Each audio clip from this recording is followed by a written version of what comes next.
रामायण की कहानी जब लक्ष्मण जी नहीं सोए 14 साल। रामायण की कहानी लक्ष्मण जी नहीं सोए 14 साल की कहानी के संग्रह में हम देखेंगे कैसे क्या हुआ। रामचंद्र जी को जब उनके पिता दशरथ राजपाट सौंपने वाले थे तभी उनकी दूसरी पत्नी कैकेयी को उनकी दासी मंथरा ने खूब भड़काया। मंथरा ने कहा कि राजा तो आपके बेटे भरत को बनना चाहिए। इसके बाद कैकेयी ने राजा दशरथ से 2 वर मांगे। पहला, भरत को गद्दी मिलनी चाहिए और दूसरा, राम को 14 वर्ष तक वन में रहना होगा। राजा दशरथ को अपनी पत्नी के वर पूरे करने पड़े। जब रामचंद्र जी वनवास के लिए अयोध्या से निकले तब लक्ष्मण जी ने भी उनके साथ जाने की इच्छा जाहिर की। लक्ष्मण के वन जाने की बात सुनकर उसकी पत्नी उर्मिला भी साथ जाने की जिद करने लगती है। तब लक्ष्मण अपनी पत्नी उर्मिला को समझाते हैं कि वो अपने बड़े भाई और माँ समान भाभी सीता की सेवा करने के लिए जा रहे हैं। अगर तुम वनवास में साथ चलोगी तो मैं ठीक तरह से सेवा नहीं कर पाऊंगा।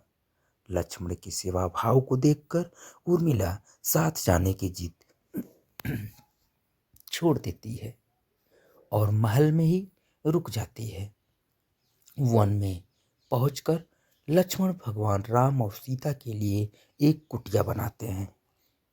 जब राम और सीता कुटिया में विश्राम करते थे तब लक्ष्मण बाहर पहरेदारी करते थे।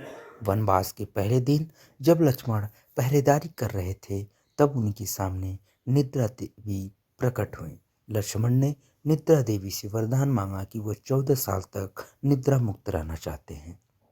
निद्रा देवी ने कहा कि तुम्हारे हिस्से की नींद किसी और को लेनी होगी। लक्ष्मण कहते हैं कि उनके हिस्से की नींद उनकी पत्नी को दे दें। इस कारण लक्ष्मण 14 साल तक नहीं सोए और उनकी पत्नी उर्मिला लगातार 14 वर्ष तक सोती रहीं। 14 वर्ष बाद जब भगवान राम और माता सीता के साथ जब लक्ष्मण अयोध्या वापस आए तब नींद की अवस्था में रामचंद्र जी के राज तिलक समारोह में उर्मिला भी उपस्थित थी। यह देख लक्ष्मण को हंसी आती है। जब लक्ष्मण से हंसी की वजह पूछी गई तो उन्होंने निद्रा देवी के वरदान के बारे में सब कुछ बताया। लक्ष्मण ने कहा कि जब मैं उवासी लूंगा तब उर्मिला की नींद खुलेगी।